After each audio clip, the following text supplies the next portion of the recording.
WordPress people? Welcome back to the WPMRR WordPress podcast. I'm Joe. And I'm the Witch King of Agmar.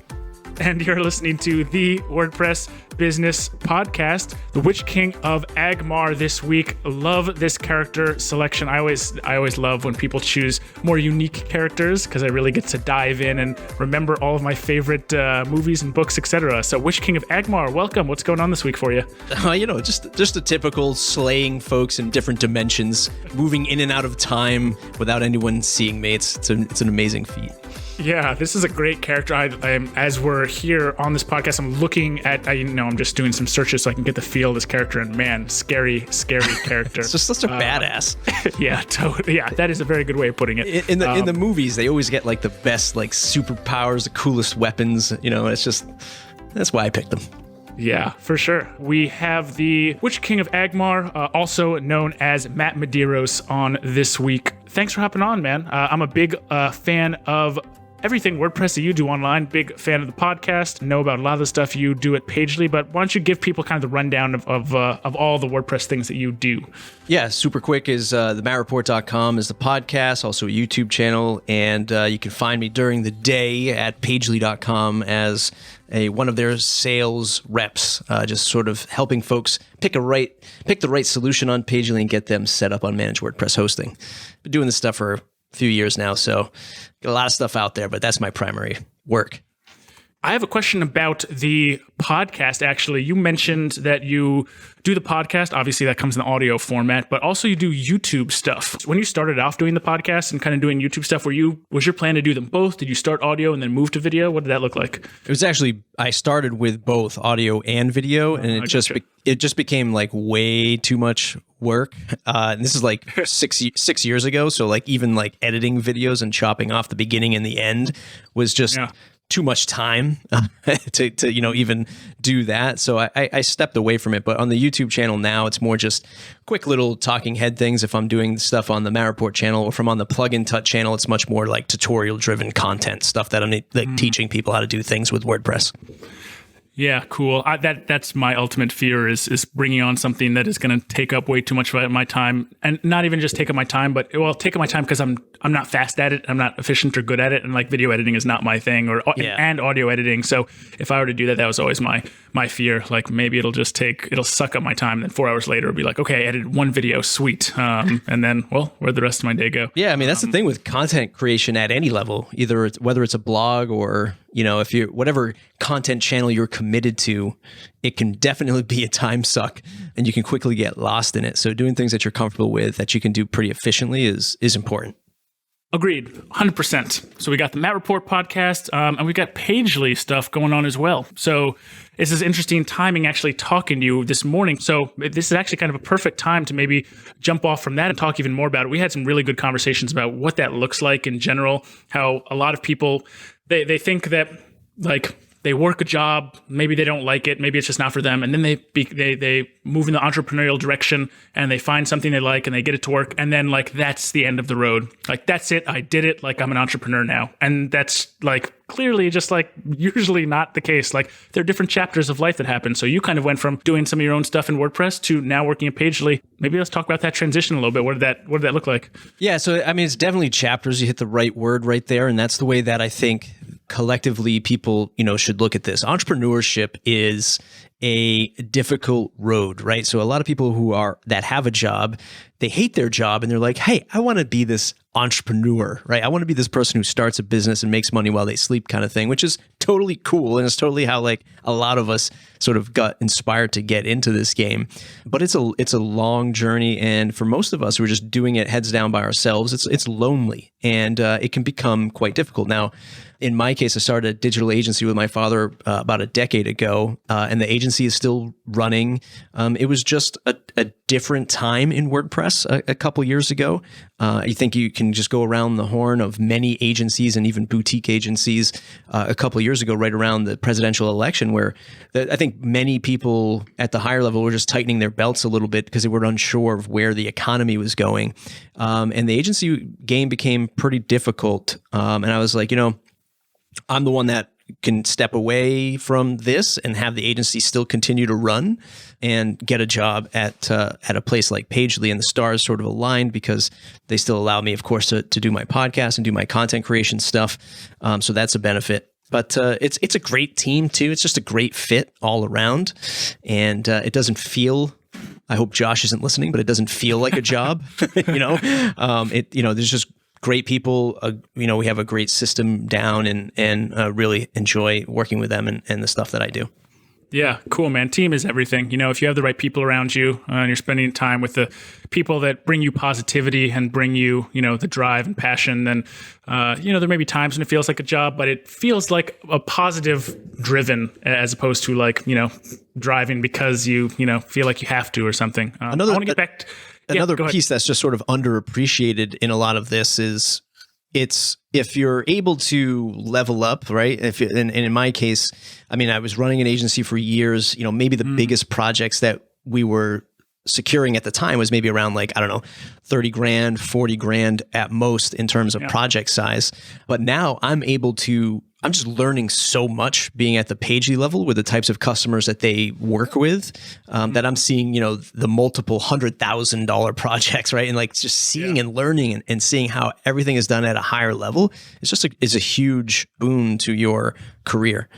Yeah, Pagely is now maybe moving into is wrong, but has moved in the past towards more of an enterprise level customer. Is that right?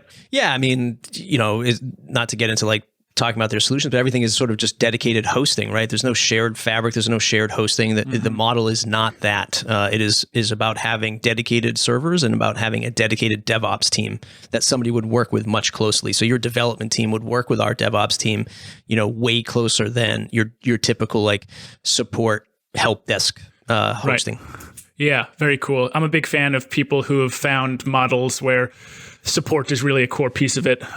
We're obviously big fans of awesome support here at WP Bus because that's a lot of our job. Significant portion of our job is just providing great support to people. I want to come back to Pagely stuff in a second, but you said something that I feel like I have to dig into even a little more because I don't hear very often. You said you started an agency with your father. That's something I don't hear super often. Can you dig in there a little bit more? Selfishly, I just kind of want to learn what that experience was like. Yeah, so it's I've been working with my father for many years. So he and my grandfather had started a car dealership, I don't even know, 60, 70 years ago at this point. We're one of the first Mazda dealerships in the country. So my father and his brothers and his father, they ran a car dealership for about 40 or 50 years in the local community. And I was always working there. That's sort of how I learned everything from sales to customer service to everything. So I've been working with him for literally all my life. And when we were getting out, when he was getting out of the car industry, I was getting out of an ISP that I worked at where I managed a team of developers. And it was actually a Drupal shop that I had managed. And somebody wanted to build a website. The quick story is somebody wanted to build a website. He was a pro photographer at the same time. It was something that he did. So then somebody said, "Hey, can you build a website with these product photos you took?" And he said, "Yeah, I could try that." And he turned to me and he said, "Hey, these guys want a website. Do you know how to build it?" And I said, "Sure, let's give it a shot." Right. And that was sort of like the genesis of building the agency. Yeah, cool. Yeah, I've heard that agency genesis story multiple times. Hey, I need a website with this. Can you help? Yeah, sure, I can. And thus an agency was born. Was your father kind of into some of the, because obviously to maybe, co-found or to run an agency with your dad, you have maybe kind of different perspectives on technology as technology changes a lot. Did you find that like one of you was carrying the torch more technology, one more on sales or marketing, or what did that look like? Well, just two different game plans in terms of like, he's very versed in technology. Giving him credit, he learned a whole heck of a lot, and he was always into sort of tech. We always had a computer in the house from way, way back from ever I can remember. Is how I got into computers. But his knowledge level just sort of stopped at a certain point, right? If we started talking bigger enterprise solutions, that's where I came in. But we both shared the torch on sales, marketing. It was just a different segment of customers that he was able to speak to. Yeah, I'm trying to think about running a digital agency with my dad, and it's like, nope, I don't think that's going to work. Sorry, Dad, if you're listening, but I don't think you're quite technical enough to help handle the running of digital agency. Maybe you could do some sales or marketing, but yeah, family-owned businesses, it's tough. It's no different. Every every context has its own challenges, right? So if you're solo, you're by yourself. If you have a co-founder, I used to I started Dropbox before Dropbox was Dropbox, right? Years and years ago, I started to build a company with a friend of mine. He was a co-founder, and I remember we got some seed investments, and I remember talking to the seed investor, who was the advisor, who was also the father of my business partner's girlfriend. And I remember him telling me, we were pitching him the business, and, back then we were talking about like syncing files to the cloud, and the cloud wasn't even like a thing. And we were like, what do you think about this? And he was like, look, I don't care about any of this. He's like, what you guys have to do is work together and build a business. That's the challenge that you guys are going to face. And we looked at each other. I remember it vividly, being at dinner at this guy's house, sitting with my business partner at the time. His name was also Matt. And hearing that and being like, what is Mark talking about? That was the guy's name. I was like, what is Mark? Of course we're going to build a business. What do we think we're doing here? What else right? And that was ultimately the challenge, because then my business partner broke up with his daughter, and then he just lost all interest in building the business, and he stopped like coding stuff. And I'm like, oh, this is what this guy was talking about. This is the challenge. It's not the product and the customer, yet it's cohesively working together with any partner, be it family or just somebody you're paired up with. Wow, that's cool. I did not know that about you. Yeah, I think you're right about that. It's like a lot of businesses, co-founded businesses, fail because something happens with the partnership between the two. I mean, even you see this with successful companies.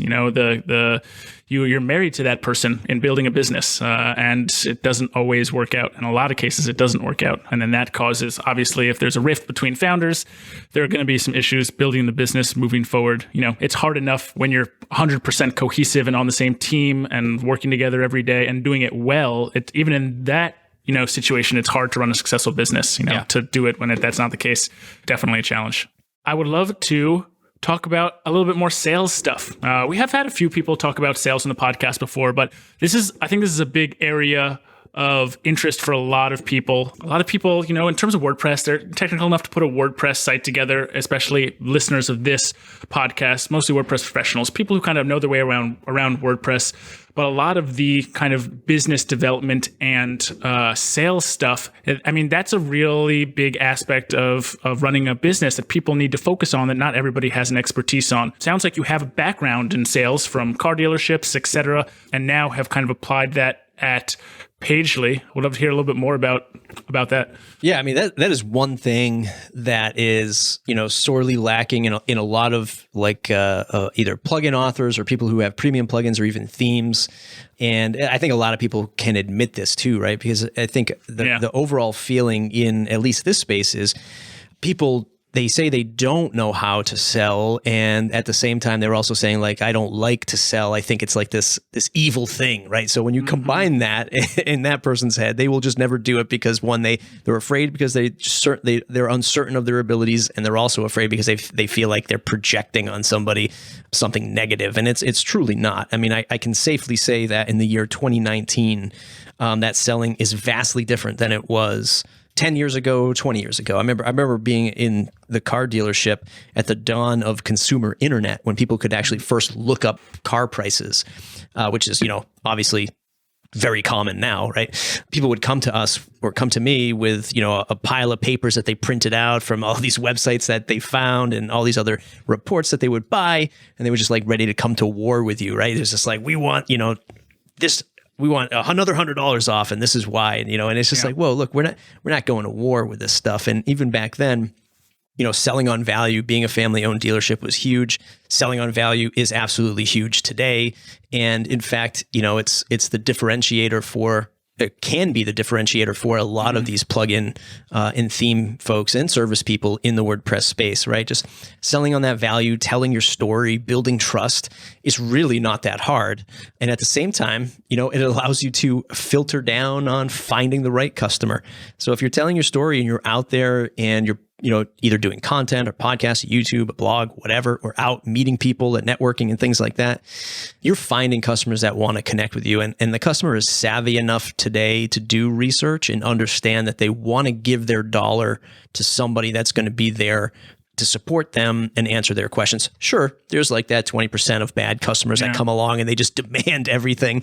But we're all in a position these days to resign from those types of customers and only focus in on the customers that we want to serve. So yeah, selling isn't really as difficult or as challenging, and certainly not as sleazy as some people portray it to be. Yeah, most people think about sales and they think about, the slick, salesman. And I think in a lot of senses that tactic doesn't work anymore with people being able to do as much research as they want to across different mediums. I mean, people can really choose you for a bunch of different reasons besides just the 15 minutes of conversation you have on the phone with people. You are doing sales maybe in a slightly different area than some of our listeners. I think just based on kind of statistically, there are probably a few larger people working with a lot of enterprise people, but a lot of people in the WordPress space are probably doing, required to do sales with smaller customers, maybe up to the point, that you used to with your agency. Maybe, the smaller deals are 5,000, but maybe the bigger ones are 40 or 50,000. But you're working in the enterprise space. Can you maybe tell listeners what you think has worked well for you and kind of what you've learned in your time doing sales at Pagely, really looking at these like pretty mammoth deals, at least according to the people who come to us for, a couple $100 a month, $100,000 project is a big deal. What does sales look like on that level? It's the same thing with just added zeros. It's the same thing with added zeros, right? And, whether you're selling a $500 site or, there's a $50,000 site coming on board with a, $4,000 a month hosting account with Pagely, effectively people are looking for the same exact questions, the same exact service. But, in the enterprise, there's some more legwork, there's some more paperwork, there's legal stuff, and that's, one of the things that, quickly discovered being in this space. But it's all the same challenges is folks want to know that plausible deniability, right? They've picked Pagely because, they know that if something goes wrong in the middle of the night, the Pagely team is going to be there to fix it.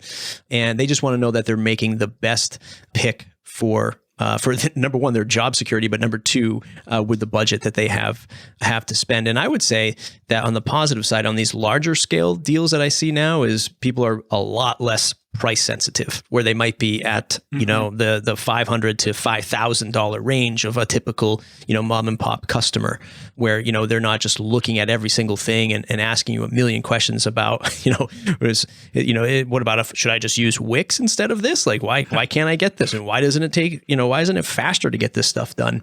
People at the higher end, they already are well past that. And they just want to make sure that they're giving their dollars to the right place. Yeah, I think that it would be an interesting conversation. I mean, I'm on the Pagely website right now, just kind of looking at some of your clients. I think it would be very strange if like someone like Disney or like Booking.com or Visa came to you and were like, we're going to put together some Wix websites. Yeah. Like, that conversation doesn't really make much sense, right? They're coming to you saying, as a company that has a pretty good amount of revenue coming in, we need a solution that does X, Y, and Z. Can you provide that? You guys say, come together and say, is this a WordPress solution? With our team and our specializations, yes, we can help you. Here's how much it's going to cost. Obviously, there are more steps than that, but in general, the grand scheme of things, people need a solution. If you can provide that solution, and like you said in that sales process, really conveying the value that you're adding to them, like really honing in on the pain point that they are really having, and really saying, this solution is going to not only solve that pain point, but maybe even here's how it's going to solve it financially, right? Yeah. You're spending this much money on this now, with this solution, you pay this much, but for the ongoing support, and for how much better this is going to work for you moving forward over the next 6 months or the next year, like you're actually going to see a positive ROI. So that kind of conversation is important too. Another side to the coin too is for the hopefuls that want to get into sort of the higher level. I've seen some crazy things with people that have plenty of money, plenty of budget, and plenty of resources. I've seen some funny things happen with what's WordPress. one or a couple of those funny things with WordPress that people have come out of this? Yeah, I mean, from the regular WordPress side, we've seen people that haven't updated WordPress in literally years, and it's like a corporate site. It's like, wait a minute, what's going on with all of this? Why haven't you done this, right? This is a pretty big asset for you as your main main company website. Yeah, because then have nobody been maintaining it. Yeah, the typical sales process is, hey, you do the sort of the presentation, and then it's like, okay, we're going to go with Pagely, and then, okay, we have all of this like InfoSec security stuff we need you to review and make sure that you are compliant with how we do InfoSec security. Like, yeah, okay, no problem. And then you get to see their website, and it's like version 3 of WordPress, and you're like, wait a minute, this just doesn't line up. Like, you want all this stuff, but you're on version 3. Like, what are we missing here? All the way down to like some of the things that, starting off the agency, if you're somebody who's just starting off like a service or consultancy, pricing is always that difficult thing where you're like, am I charging too much, too little? Am I worth it? Again, some of the things I've seen with other developers and what they charge at the higher end too, when I start meeting these larger brands or these organizations, and it's really eye-opening. Like, wow, you might want to follow the money a little bit better, a little bit higher, right? Because what I'm seeing, what they're doing and what they're charging, I'm like, wow. I mean, I was charging a fraction of that at my agency. I could have charged 4 times the amount for this type of process. So eye-opening at all ends, both the end user customer and some of the developers that I've come across.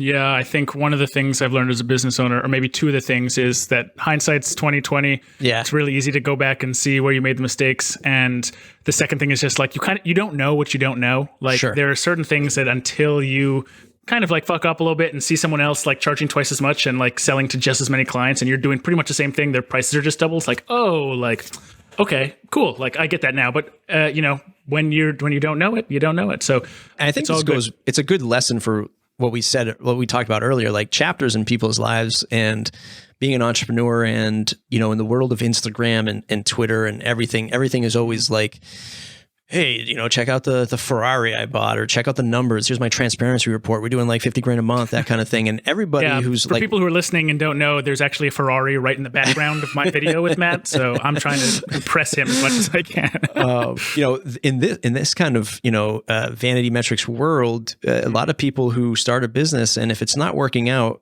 it's a very difficult thing for people to say, hey, I'm wrapping this up.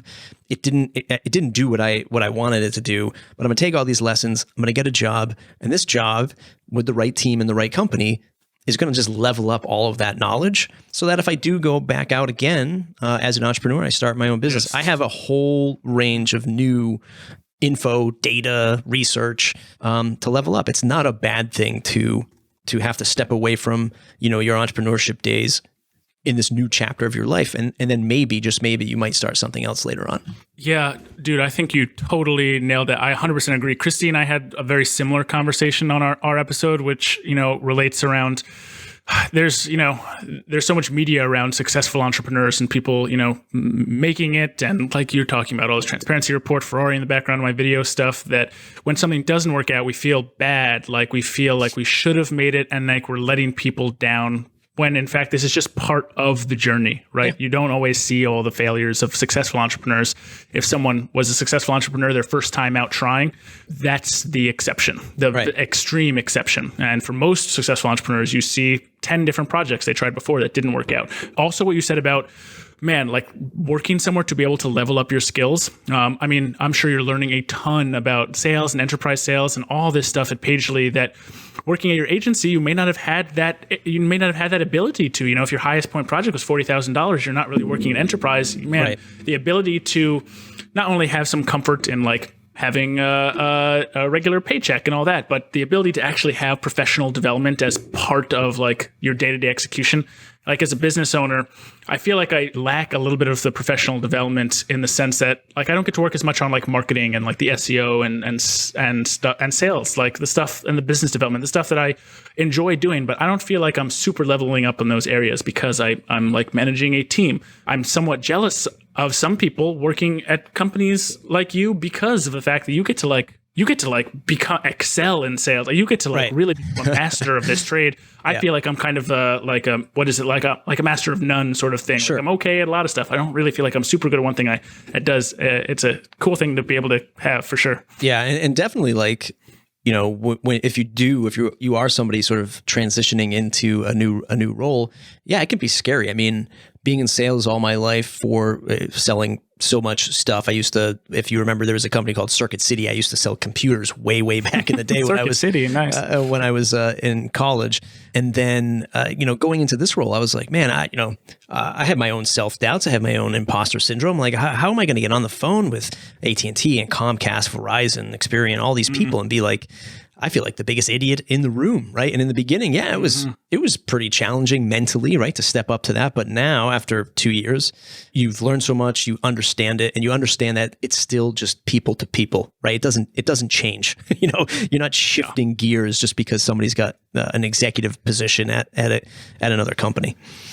Yeah, very true. That's one thing you learn along the way is there's a lot of advice you can give to people to help them build a business. I mean, like unlimited advice or best practices or, telling your own story to help other people.